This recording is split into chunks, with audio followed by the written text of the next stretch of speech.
Hey, it's Liberty, and today I'm going to be doing the Where My Law Started book tag. I've been watching Carrie Can Read for years now, and she made this book tag, so I'll put the link to the original video in the description. This book tag is all about how your reading throughout your childhood has sort of like impacted the kind of reader you are today, and I thought that was great because I've been a huge reader since I was very young. I'm just going to get straight into it. If you like this, do give it a thumbs up. I make videos all about books, history, culture, etc. So do check those out and subscribe if you would like to. And the first question is, what's the first book you remember reading by yourself? So this probably wasn't the first because, not going to lie, the epilepsy really did a number on my memory, but I remember I was obsessed with Dick King-Smith's Sophie books. She lived on a farm. Every book was like a new animal that she was like coming into contact with and like spending time with, and the family was adopting. And I remember the first book was called Sophie's Tom, and it was about a little kitten that she adopts. I remember at the time, like, I looked quite similar to her. Like, we both had short curly hair. I love those books so much. I ended up writing to Dick King-Smith, and he wrote back, and that was like a huge deal for me. The next question is, what character did you most identify with in elementary school?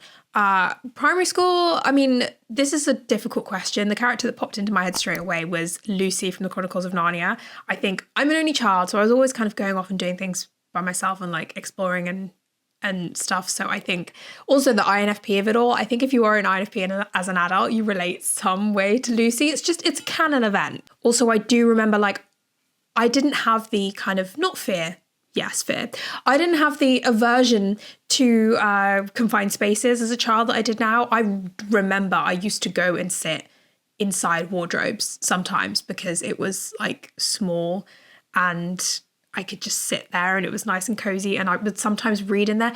I don't know why. I can't explain that. Next question is, what was your elementary school comfort book?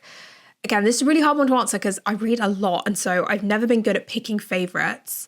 However, there are kind of two series that I remember being low-key obsessed with. One of whom I have talked about before. This first one, I don't think I've ever talked about on this channel before, and it was a series called Angels Unlimited, and it was by Annie Dalton, and I really love the premise of this. This is going to sound really awful, but when I get into it, you'll understand. So these books, the first book starts with the main character, Mel. In the first chapter, she dies, but she ends up at this academy called the Angel Academy, where she kind of learns how to become a guardian angel. And every book she kind of gets sent on this mission, which can be like in any country, in any time period. And she has to sort of, there is one person that she has to protect, that she has to sort of save from, it was like the dark side or something. Like, they kind of want to get their claws into this person, and the guardian angel has to like stop that from happening and like help them remember that they are like, that there's hope and there's good and all of that stuff. And also, like, within the academy, like, Mel has got friends as well, and then there's like recurring enemies that come into it. And I guess I just love that concept of like, it kind of is, it's got a magic school concept a little bit. It's got I guess like that through different time periods that I always used to love. That kind of ticked a lot of boxes. Like, the friendships were really great, the characters were really great. So, although I do remember, annoyingly, I think I'd stopped reading it, but I don't think I finished this series. But at one point, they changed covers, and the original covers were so nice. And I think I have one of the new covers, and then I think that was when I stopped reading it. But the second series is the Roman Mysteries, and this follows a bunch of children who are living in Ostia. Flavia is kind of the main character. She is investigating murders of a bunch of dogs on her street, and she kind of, this first book is like how all the characters come together. They all kind of come together to help solve the mystery. Her neighbour Jonathan is one of the characters. Him and his dad, who are Jewish, I think they like recently moved to the street. There's Lupus, who is a mute beggar boy, and then there is Nubia, who is a slave girl that Flavia kind of like, well, they do buy her, but they kind of like adopt her. They buy her to adopt her. The books take the gang like all around Italy. I mean, obviously they're in Ostia, which is close to Rome. It was like the port of Rome. And then they go to Pompeii, they go to Rhodes at one point.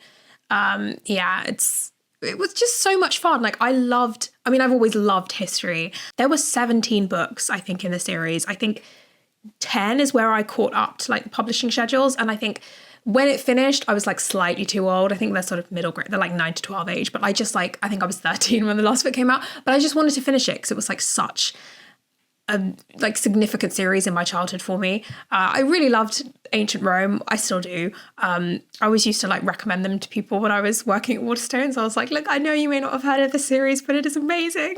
The next question is, where or what was your safe space as a child? My safe space was anywhere I could sit with a book, pretty much. I had one of those, I don't know what you call them, but it was a bunk bed, but it wasn't a bunk bed. Like it had the top bunk and then underneath there was open space. And I used to like hang blankets from the top, and I used to create like a little cave under there, and used to get like pillows from the living room and stuff, and like maybe bring my duvet down underneath and like sit and read.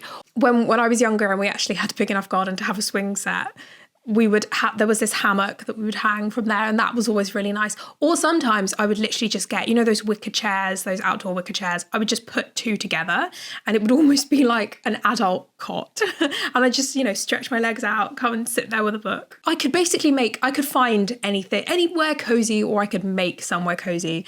Yeah. Next question is, how has your taste in books changed since childhood? I don't think that it has. I think I always used to read a lot of fantasy and historical fiction and in like adventure, stuff like that. That kind of really hasn't changed. Fantasy, historical are always kind of solidly up there in my top genres all the time. I probably read more widely now, obviously, like as I get older, and, you know, more genres opened up to me, like literary fiction, you know, romance. I got, you know, teen and beyond. Next question is, did you feel inspired to read by your school? And if yes, how did your upbringing encourage reading? I think in terms of encouragement, it was definitely my parents and my family. I do remember like my primary schools did have like dedicated, well, definitely I went to a Catholic primary school for like my second half of primary school. That one I remember, obviously, because I was a bit older. There were dedicated reading times, and like there are specific books that I remember reading. I remember it like there were always books in all of the classrooms. This is also, I feel I need to point out, I'm born in 1994, so I finished primary school in like 2005. So we're talking like 2000 to 2005 here. There were always books around in school. I feel obviously like very lucky because I know that not everybody has that experience. Although I don't know about if this is like through time, was it more of a thing? Primary school under New Labour, under education. So who knows? Do let me know in the comments if you went to school at the same time as me. What was your experience in primary school in terms of books? From like 0 to 6, 0 to 7, I had my parents and my nana, and they were always reading to me, with me. And then as I got older, I was eating up everything that I could get my hands on. And like my dad was a teacher when I was like 7, 8, like through to 16. And we always basically had the same holidays.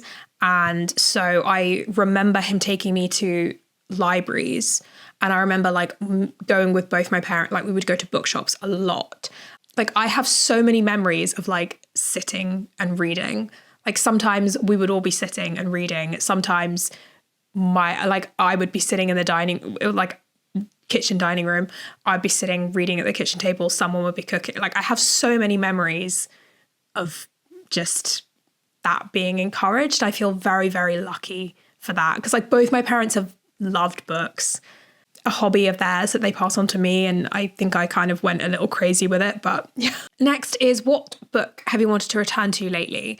So I read so many of the House of Night series by PC Cast and Kristen Cast, and it was just announced that it's going to be adapted into, well, the first one is going to be adapted into a film, which I'm actually quite excited about because I was thinking, I might want to go back and reread them and maybe finish the series because I never finished the series.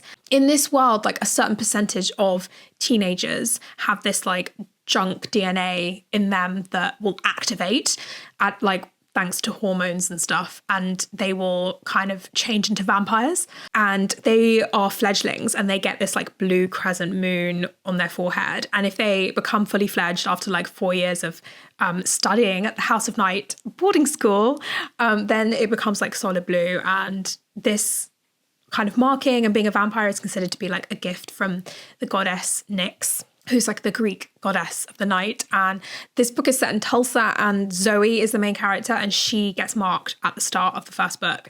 And she kind of goes to the House of Night boarding school, and like she makes a bunch of friends there. And there's some like great character arcs from like some of her friends as well that I remember being in there. The first book came out in 2007, and the series finished, I think, the 12th book, Redeemed, that came out in 2014. Like, I didn't make it all the way through. I read a lot of them. I don't think I had that many to go, so I might actually see if I can finish them. Next is your favourite or formative YA series. So I loved the Mortal Engine series by Philip Reeve, and this is like a dystopian sci-fi. Cities are mobile and they will eat each other. London is what they call a great traction city, and the world lives under philosophy of municipal Darwinism, which is essentially like, you know, the larger predators cities, survival of the fittest, they will, you know, absorb other towns and cities. And the book starts with an attempted assassination on London's sort of head historian and archaeologist, and the would-be assassin and his rescuer also find themselves like together and having to survive what they call the Great Hunting Ground, which is essentially like Britain and mainland continental Europe as well. And this predates YA. I can't remember whether this is, I don't think this was even in the teen section. I think it was in like 9 to 12, the first series. The first book, I think like subsequent books might have pushed it into teen, but because I was reading this at like 9, I'm pretty sure, or maybe even younger. But yeah, I love the steampunk aspect of this. I love the concept. The characters were great. I just really fell in love with the world building while reading this. And I think this was one of the kind of formative things that made me kind of fall in love with like fantasy and sci-fi and adventure stories. And I think if I hadn't read it, I wouldn't be the reader that I am today. Next is a book that you had to read in school but you loved. So there was, I remember this, I think I was like 12, I was in year 8. It was about the witch trials in England and in America. It was not America, it was like the 17th century, but it was called Witch Child, and it's by Celia Reese. And it's told in like a diary form, and the main character is Mary Newbury, and she's come over to the colony from England, and she sort of has to navigate this, like, she has a family secret that she's like keeping from like all the Puritans that she's with. They just go crazy the minute anyone sets like a toe out of line. And there was a sequel that I remember called Sorceress, and I remember loving Witch Child so much that I went and found the sequel and read it. And it was just, I don't know, there's something about, you know, this character who's a completely fish out of water, and it's, you know, she's around a lot of religious but also very paranoid people who are kind of having to survive in a new place, and also like the interactions with the Native Americans as well. And that kind of comes into play even more in Sorceress, because Sorceress it's like a dual narrative. We follow Mary Newbury in flashbacks, or I should say visions, because Agnes is in the modern day and she is Native American, and she ends up having visions of Mary, who is one of her ancestors. And so like Mary is leaving the Puritans and like finding herself being accepted by the Native American community that she joins. And yeah, it's really, really interesting. And I really loved it. And I thought the writing was really well done. And it led to me reading more of her books, actually. There was like a pirate book that I remember reading. Next is your weirdest favourite book. I don't know that I read anything that was super weird. Maybe A Series of Unfortunate Events. It being like a dark series, but also middle grade, is kind of weird. I mean, it follows these 3 children, Violet, Klaus and Sunny, and at the beginning of the first book, their parents die in a mysterious fire. They get orphaned and they kind of have to go and live with other relatives. The first few books have them going to stay with different relatives and you know, going from guardian to guardian, because their parents were part of this like secret society that they find out about, and there was like a schism, and there are the two different sides are kind of like, you know, they're still going at it, really.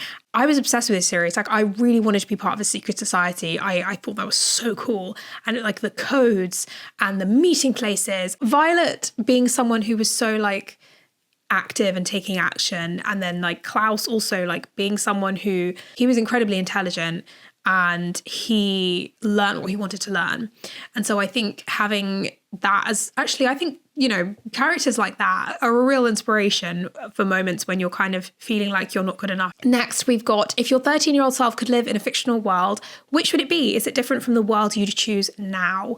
13-year-old self, we're talking 2007, 2008, year 9. Look, that wasn't a great year for me. I'm pretty sure that was the year that I read like Emma, Northanger Abbey, Persuasion for the first time. I was in the middle of the Twilight books. I remember that was year 9. The film came out and I read them. I watched it like just before New Year's or something. And then I read the books. Oh no, The Mortal Instruments. That's it. I remember being obsessed with those books, but I don't remember like the content of them. I just remember I accidentally left one at a hospital once and I was so heartbroken. I think it was the second one. But yeah, I loved that. I really want to watch the series because I've heard it's really good. And also get back into the world. And I know it's like massive now compared to what it was when it was just those books. I have no idea what world I would live in now. I don't know that I even would, because like I read a lot of fantasy and shit. I know the dangers. I don't think I would want to live in a lot of the worlds that I read. I'll tell you what, I would love to go to Caraval.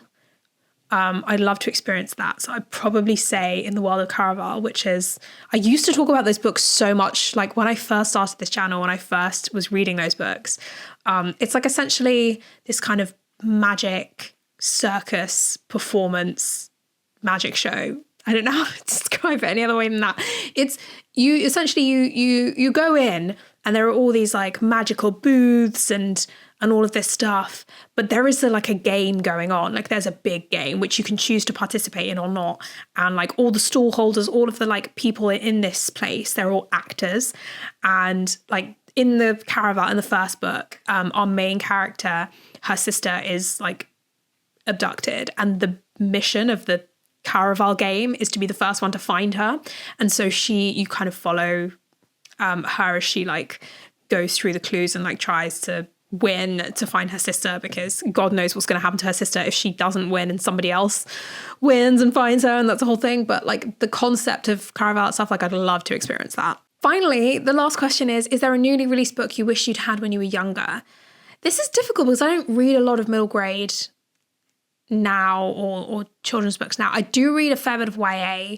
There are a bunch of books that I wish I had read at the time.